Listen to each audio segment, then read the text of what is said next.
1,90,000 ಕೋಟಿನ ಕೇಂದ್ರದಿಂದ ರಾಜ್ಯ ಸರ್ಕಾರಕ್ಕೆ ಕೊಡ್ತಾರೆ ಮಹಾರಾಷ್ಟ್ರಕ್ಕೆ. ನೀವು ಅರ್ಥ ಇದನ್ನ ಯಾಕೆ ಇನ್ನೂ ನಮಗೆ ಟೈಮ್ ಕೊಟ್ರೆ ನಮಗೆ ನೀವು ಕೊಡಲ್ಲ ಅಂತ ನಾನು 1.5 ಗಂಟೆ ಪ್ರಿಪೇರ್ ಆಗಿ ಬಂದಿದ್ದೀನಿ. ನೀವೇನಾದ್ರು ಕೊಟ್ಟಿದ್ರೆ ಕೊಡ್ತೀನಿ ಅಂದ್ರೆ 3 ಗಂಟೆ ಬೇಕಾದ್ರೂ ರಾಷ್ಟ್ರ ರಾಜ್ಯಗಳ ಸಂಬಂಧ, ರಾಜ್ಯ ರಾಷ್ಟ್ರಗಳ ಹಣಕಾಸಿನ ವ್ಯವಸ್ಥೆ ಯಾವ ಮೂಲ ತಲುಪಿದೆ, ಎಲ್ಲಿದೆ, ಇದನ್ನು ಸರಿಪಡಿಸ್ತಾ ಹೋದ್ರೆ ರಾಜ್ಯಗಳು ಸರ್ವನಾಶ ಆಗ್ತವೆ ಅಂತಕ್ಕಂಥದ್ದನ್ನ ಅಂಕಿ ಸಂಖ್ಯೆಗಳ ಮುಖಾಂತರ ನಾನು ತಂದು ಹೇಳ್ತಾ ಇದ್ದೆ. ಈ ರೀತಿ ಆಗಬಾರದು ಎಲ್ಲೇ ಆಗಲಿ. ಇದು ಪ್ರಜಾಪ್ರಭುತ್ವ ರಾಷ್ಟ್ರ, ಒಕ್ಕೂಟ ವ್ಯವಸ್ಥೆನಲ್ಲಿದ್ದೀವಿ. ನೀವು ಹೇಳ್ದಂಗೆ ಕೇಳ್ಕೊಂಡು ಹೋಗ್ತಾ ಇದ್ದೀವಿ. ನಾನು ಆಗಲೇ ಹೇಳಿದೆ, ನಮ್ಮ ಬಿಜೆಪಿ ನಮ್ಮಲ್ಲೂ ತಪ್ಪಿದೆ. ಏನು ಕಾಂಗ್ರೆಸ್ನವ್ರೇನು ದೇಶ ಆಳಿಲ್ವ? ಅಲ್ಲಿ ಇದ್ದಾರೆ.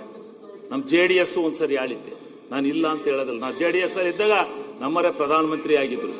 ಆದ್ರೆ ಒಂದೇ ಒಂದು ಯೋಜನೆಯನ್ನ ಒಂದೇ ಒಂದು ಹೆಸರಿಗಾರುವೆ ಅಪ್ಪರ್ ಕೃಷ್ಣ ಕಾರು ಕೊಡ್ಬೋದಾಯ್ತು. 16 ಕೊಡ್ಬೇಕಾಯ್ತಲ್ಲ, ಒಂದು ನಾರು ಕೊಟ್ಟಿಲ್ವಲ್ಲ ಸ್ವಾಮಿ ರಾಷ್ಟ್ರೀಯ ಯೋಜನೆ. ಇದು ಭಿನ್ನಾಭಿಪ್ರಾಯ ಅಲ್ಲ ಅಂತೀರಾ? ಆಮೇಲೆ ಬಿಹಾರ, ಇದರ ಕಂಬೈನ್ಡ್ ಸರ್ಕಾರ ಇದೆಯಲ್ಲ ಬಿಹಾರದಲ್ಲಿ ವಿತ್ತೀಯ ಕೊರತೆ ಎಷ್ಟಿದೆ ಗೊತ್ತಾ? ಇವತ್ತು 11.8 3 ಇರಬೇಕು.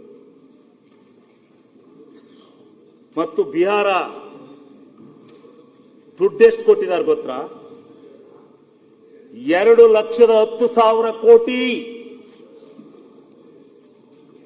ಬಿಹಾರಕ್ಕೆ ಕೊಟ್ಟಿರ್ತಕ್ಕಂಥ 2,10,000 ಕೋಟಿ ಹಣ ಕೊಟ್ಟಿದ್ದಾರೆ. ಇದೇ ಅವರ ಬಜೆಟ್ಟಿನ ಗಾತ್ರ ಎಷ್ಟು ಗೊತ್ತಾ?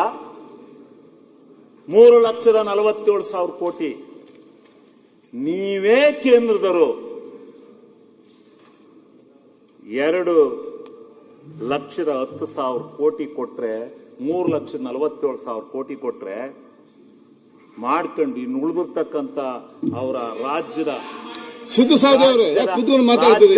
ಏನಾಗಿದೆ ಕೂತ್ಕೊಂಡು ಮಾತಾಡ್ತೀವಿ? ನಾಳೆ ಕೇಳ್ಕೆ ಬಂದು ಓದ್ಕೆ ಬಂದು ಹೇಳ್ರಿ. ಶಿವಲಿಂಗ ನಿಮ್ಮ ಮಾತಾಡಿ ಹೇಳಿ. ಈಗ ಅದಕ್ಕೆ ಕೂತ್ಕೊಂಡು ಮಾತಾಡ್ಬೇಕಲ್ಲಿ. ಹೇಳಿದ್ರೆ ನಾವು ಕೇಳಲ್ವಾ? ಶಿವಲಿಂಗ ಅವ್ರೆ ನೀವು ಕಂಟಿನ್ಯೂ ಮಾಡಿ. ಕೂತ್ಕೊಂಡು ಯಾರು ಮಾತಾಡಿ ಕಮೆಂಟ್ ಮಾಡಬೇಡಿ. ಸುಮ್ಮನೆ ಯಾಕೆ ಸುಳ್ಳು ಹೇಳಕ್ ಬಂದಿದ್ವಿ? ಇಲ್ಲಿ ರೆಕಾರ್ಡ್ ಇದೆ, ನೀವು ಕಂಟಿನ್ಯೂ ಮಾಡಿ. ಸುಮ್ಕಿರ್ಬೇಕು, ತೊಂದರೆ ಮಾಡಬಾರ್ದು.